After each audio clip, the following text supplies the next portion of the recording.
నమస్తే, welcome to 99 TV. PFI ఇది ఒక పెద్ద ఉగ్రవాద సంస్థ. కేరళలో దీని మీద నిషేధం విధించారు. కేరళలో ఇది చేసే అరాచకాలు అన్నీ కావు. దీని మీద నేషనల్ ఇన్వెస్టిగేషన్ ఏజెన్సీ జాతీయ దర్యాప్తు సంస్థ ఢిల్లీ కోర్టులో ఒక వాదన ఉంచింది.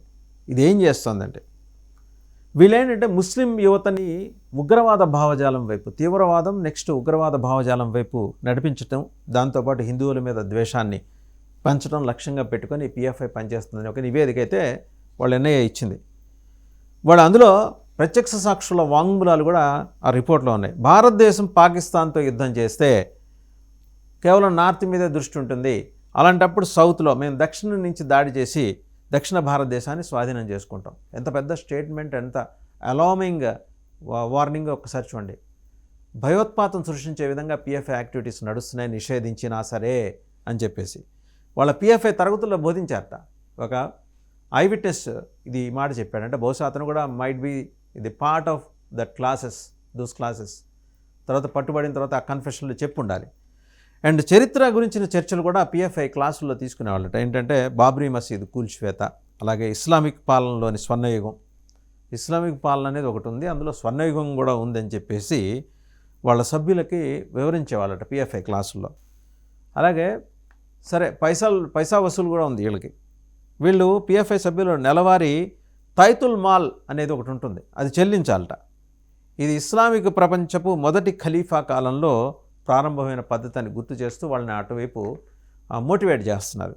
దానికి వాళ్ళు ఏంటంటే ఉదారంగా మేము పేదలను ఆదుకుంటామని ఒక కలర్ ఇవ్వటం అనమాట, కలరింగ్ ఇవ్వటం. తీవ్రవాద సంబంధాలు ఎలా ఉంటాయి అనే దానికి సంబంధించి ఎన్ఐఏ రూపొందించిన డ్రాఫ్ట్లో చాలా క్లియర్గా ఈ పిఎఫ్ఐ సభ్యులను తర్వాత ఐసిఎస్లో చేరమని చెప్పడం, చేర్పించడం అండ్ గెరిల్లా వార్ఫేర్లో వాళ్ళని ట్రైనింగ్ తీసుకోవాలని చెప్పి ప్రోత్సహిస్తుంటారు. ఈ మినిస్ట్రీ ఆఫ్ హోమ్ అఫైర్స్ నివేదికలు కూడా ఇవే ఇండికేట్ చేస్తున్నాయి దాదాపుగా. ఎందుకంటే పిఎఫ్ఐ సభ్యుల నుంచి ఐఈడి తయారీ పత్రాలు అంటే ఎక్స్ప్లోజివ్స్ డివైస్ ఎలా తయారు చేయాలనే దానికి సంబంధించిన డిజైన్స్, భారతదేశాన్ని ఇస్లామిక్ రాష్ట్రంగా మార్చడానికి కావాల్సిన ప్రణాళికలు, అలాగే ఐఎస్ వీడియోలతోటి పెన్ డ్రైవ్లు, ఇవన్నీ కూడా దొరికినాయి. మినిస్ట్రీ ఆఫ్ హోమ్ అఫైర్స్ దగ్గర ఉన్నాయి. ఎన్హెచ్ఏ వీటి గురించి కూడా ప్రస్తావన కూడా చేసింది. రేడియో సెట్లు, వెపన్స్ అండ్ ఇవి కూడా మందుగుండు సామాగ్రి, ఇలాంటివి కూడా వాళ్ళు స్వాధీనం చేసుకున్నారు. కేసు వివరాల్లోకి వెళ్తే మొత్తం 20 మంది నిందితులు ఉన్నారు పిఎఫ్ఐతో పాటు ఇతర అనుబంధ ఉగ్రవాద సంస్థలు. 2023 మార్చిలో వీళ్ళ మీద ఛార్జ్షీట్ దాఖలైంది. 2 వైపులా వాదనలు పూర్తయిన తర్వాత ట్రయల్ మొదలైంది. దేశవ్యాప్తంగా 1300కి పైగా క్రిమినల్ కేసులు పిఎఫ్ఐ సభ్యుల మీద ఉన్నాయి, నమోదయ్యాయి. వీటిలో హిందూ సంస్థల నాయకుల హత్యలు, తీవ్రవాద శిబిరాలు, యువతని తీవ్రవాదం వైపు నడిపించడానికి కావాల్సిన ప్లాట్ఫామ్స్ తయారు చేయడం, ఐసిస్ తోటి సంబంధాలు, ఇవన్నీ కూడా స్పెసిఫిక్ మెన్షన్స్ ఉన్నాయి. సరే, ఇంతకు ప్రభుత్వం ఏం చేస్తుంది? 2022 సెప్టెంబర్లో ఎంహెచ్ఏ గెజెట్ నోటిఫికేషన్ ద్వారా ministry of home affairs gazette notification, అందులో ఏం చెప్పారు? పిఎఫ్ఐని దాని అనుబంధ సంస్థల్ని పూర్తిగా నిషేధించారు. అదే సమయంలో ఎన్ఐఏ ఎన్ఫోర్స్మెంట్ డైరెక్టరేట్ కూడా దేశవ్యాప్తంగా సోదాలు చేశారు, అరెస్టులు చేశారు, నిర్బంధాలు కూడా చేపట్టారు. ఈ కేసు దేశ భద్రత అండ్ ఇంటిగ్రిటీకి సంబంధించింది కాబట్టి అత్యంత కీలకమైనదిగా ఎన్ఐఏ చెప్తోంది. సో ఓవరాల్గా చెప్పేది ఏంటంటే, పిఎఫ్ఐ అనేది ఎంత డేంజరస్గా, పాపులర్ ఫ్రంట్ ఆఫ్ ఇండియా ఎంత డేంజరస్గా ఎమర్జ్ అవుతోంది. వాళ్ళు ఏకంగా సౌత్ ఇండియాని కబ్జా పెట్టే ప్రయత్నం చేసాం, సౌత్ ఇండియాలోకి చొచ్చుకొచ్చే ప్రయత్నం చేస్తున్నాను. ఇది ఎంహెచ్ఏ ఇచ్చిన రిపోర్ట్లోనూ ఉంది. అలాగే దీంట్లో ఎన్ఐఏ స్పెసిఫిక్గా చెబుతుంది, నేషనల్ ఇన్వెస్టిగేషన్ ఏజెన్సీ వాళ్ళ ఉగ్రవాద చర్యలు ఎలా ఉండబోతున్నాయి. సౌత్ ఇండియా మీద దాడి, సౌత్ ఇండియాని కబ్జా పెట్టేస్తాం, పాకిస్తాన్ ఎలాగో నార్త్ ఇండియాని చూసుకుంటుంది, మేము ఇటు నుంచి నరుక్కుంటా వస్తాం, ఖలీఫా పాలన తీసుకొస్తాం, భారతదేశాన్ని ఇస్లామిక్ స్టేట్గా మేము పూర్తిగా మార్చబోతున్నాం.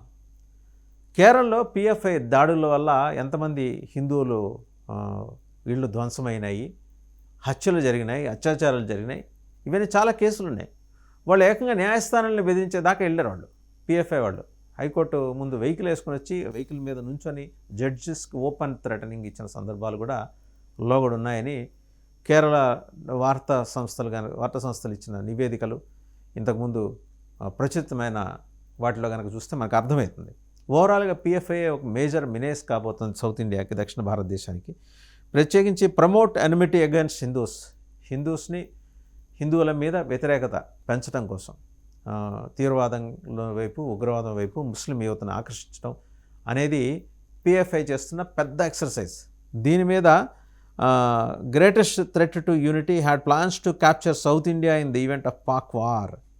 ఒకవేళ పాకిస్తాన్తో యుద్ధం జరిగితే నార్త్ ఫోకస్ అంతా పాకిస్తాన్, నార్త్ వాటి మధ్య ఉంటుంది కాబట్టి సౌత్ మీద మనం ఫోకస్ పెడదాం, పిఎఫ్ఐ ఆధ్వర్యంలో దాడులు చేద్దాం అని చెప్పి కొన్ని ప్రణాళికలు లేవు. ఆ ప్రణాళికలన్నీ కూడా బహుశా పిఎఫ్ఐ దగ్గర నుంచి క్యాప్చర్ చేసిన పెన్ డ్రైవ్స్లో కానీ, లేకపోతే డాక్యుమెంట్స్లో కానీ, వాళ్ళ డిజైన్స్లో కానీ ఇవన్నీ ఉండి ఉంటాయి. ఎన్ఐఏ వాటిని కోర్టుకు సమర్పించింది.